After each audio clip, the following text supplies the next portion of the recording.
myaka ya vuba isi iri guhinduka mu buryo bukomeye. Intambara nshya, amakimbirane n'igitutu cy'ubukungu byongeye kuba igikangisho gikomeye cya geopolitics.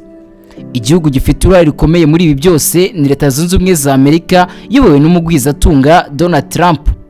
Politike yiswe America First igaragaza uburyo Amerika ishaka kurinda inyungu zayo ku isi. Ariko abasesenguzi bavuga ko iyi politike ishobora no guhindura ubuyobozi bw'ibihugu byinshi ku migabane itandukanye. Mbere yo kukwereka uko iyi politike irimo guhindura ibintu, reka mbanze nkwereka intambara ziri ku isi kandi Amerika ifitemo akaboko. Iyi ni The Quick Time News, ngende Hoziyana Benga. Mwaye ikaze mwibutsa ko utarakora subscribe, ugomba kubanza gukora subscribe kugira ngo ujye ukomeza kubana natwe. Kuva Donald Trump yasubira ku butegetsi muri Leta Zunze Ubumwe za Amerika, abasenguzi benshi bavuga ko isi iri mu bihe by'amakimbirane akomeje gukomera, ariko ni ngombwa kumenya ko zimwe muri izi ntambara zaratangiye mbere, gusa politike nshya ya Donald Trump ishobora kugira uruhare mu kuzihindura cyangwa kuzongera imbaraga.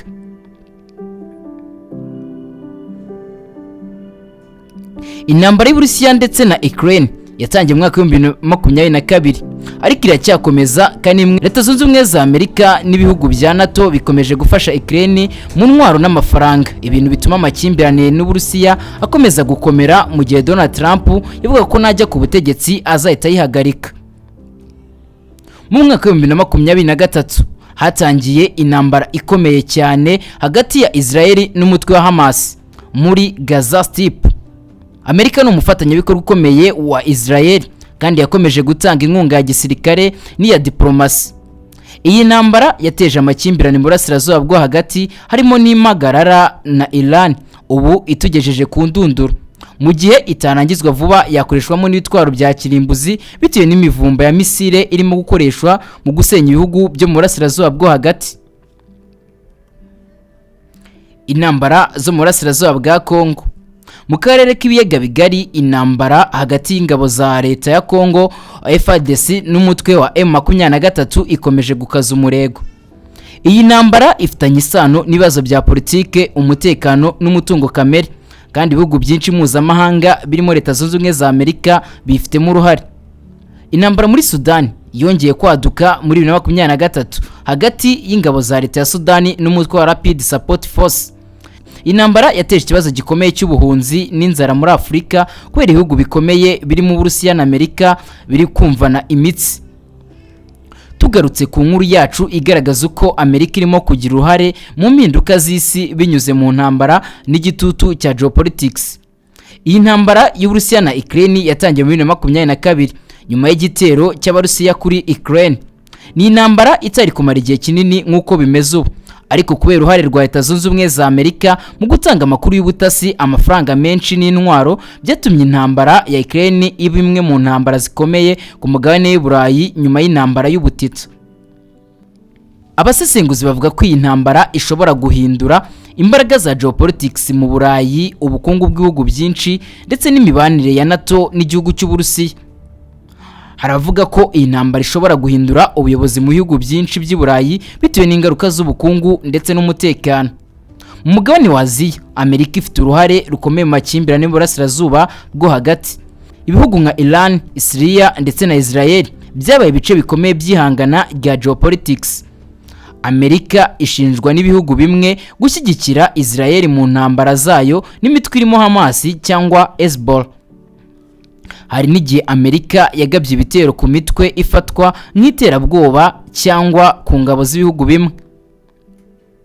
Abasesenguzi bavuga ko ibi bishobora gutuma amakimbirane mu burasirazuba bwo hagati akomeza cyangwa ubutegetsi bw'ibihugu bimwe buhinduka, mu gihe intambara ya Iran ndetse na Israel yakomeza kandi Amerika ibigiramo uruhare aho kubihuza ngo biganire.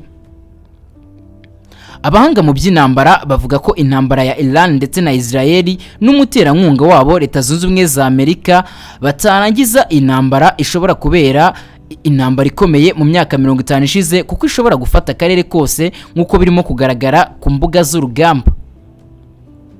Politiki ya Donald Trump yo kwikubira umutungo kamere ishobora gukomeza ikibazo cy'u Rwanda, Repubulika Iharanira Demokarasi ya Kongo, aho abanyamerika bashobora gufasha Repubulika Iharanira Demokarasi ya Kongo mu guhashya M23. hakoreshejwe intwaro aho kugendera ku biganiro ndetse n'agahenge kari kemejwe n'ibiganiro bya Doha ubu kakirengagizwa, ahubwo ingabo za FARDC na M23 bakomeza kumvana imitsi hakoreshejwe intwaro zikomeye harimo drone zirimo gukoreshwa n'abacancuro bavuye imihanda yose. Aka karere k'ibiyaga bigari karimo umutungo kamere ukomeye cyane urimo cobalt, coltan n'andi mabuye y'agaciro akoreshwa mu ikoranabuhanga. Ibihugu bikomeye ku isi bifite inyungu muri ayo mabuye, ariko uko intambara yiyongera niko ibihugu bibona uburyo bwo kuyatwara binyuze mu masezerano y'ibihugu bikomeye bisinyisha ibihugu byo mu karere nk'uko Amerika yabikoze kuri Repubulika Iharanira Demokarasi ya Kongo. Iyi ntambara y'ubutunzi irimo kugenda ihonyora uburenganzira bwa muntu kuko impamvu nyamukuru y'intambara yibagiranye, ahubwo hakaba ari kurebwa intambara y'ubukungu. Ikibazo cya FDLR, ubwicanyi bw'abavuga ikinyarwanda, ubu ntawe ubyitayeho, ahubwo harebwa inyungu z'umutungo kamere ibihugu bikize birimo kwigwizaho. Abasesenguzi bamwe bavuga ko geopolitics mpuzamahanga ishobora kugira uruhare mu buryo amakimbirane muri aka karere agenda, harimo kongera imirwano ikomeye muri Afurika nk'intambara yo muri Sudani, ibikorwa by'imitwe y'iterabwoba muri Somalia ndetse na Mali, aho Amerika n'ibindi bihugu bikomeye bifite ibikorwa bya gisirikare cyangwa inkunga y'umutekano. Ku mugabane wa Amerika y'Epfo, ibibazo bya geopolitics bikunze kwibanda ku gihugu cya Venezuela. Amerika yashyize ibihano bikomeye ku butegetsi bwa Perezida Nicolas Maduro birangira imushimuse imuta muri yombi, ikintu kibi cyabayeho mu mateka y'isi. Nubwo Trump yashyize imbere impamvu za politike ya demokarasi, uburenganzira bwa muntu n'ibibazo by'ubukungu, abasesenguzi bavuga ko Amerika yitwaza impamvu za politike ya demokarasi, uburenganzira bwa muntu igasenya ibihugu bitayumvira, binyujije mu gushyira igitutu ku buyobozi bw'ibihugu no gutuma ubutegetsi buhinduka. Ku migabane yose y'isi, geopolitics irimo guhinduka. Mu Burayi, intambara ya Ukraine ihindura imbaraga za gisirikare. Muri Aziya, amakimbirane mu burasirazuba bwo hagati akomeje gukura uko bukeye n'uko bwije. Muri Afurika, umutungo kamere n'umutekano bigira uruhare mu ntambara. Mu majye ya Amerika, ibihano n'igitutu cya politike bigira ingaruka ku buyobozi bw'ibihugu. Abasesenguzi bavuga ko isi ishobora kwinjira mu bihe bishya by'ihangana ry'ibihugu bikomeye. Ikibazo gisigaye ni ukwibaza, ese izi mpinduka zizazana amahoro ku isi cyangwa zongera intambara? Wowe komeza ubane natwe kuri The Quick Time News umenye byinshi ku hazaza h'uyu mubumbe n'uburyo wakiteza imbere. Ndi Hoziyana Benga, mushimiye ko wabanye natwe, mushishikariza gukora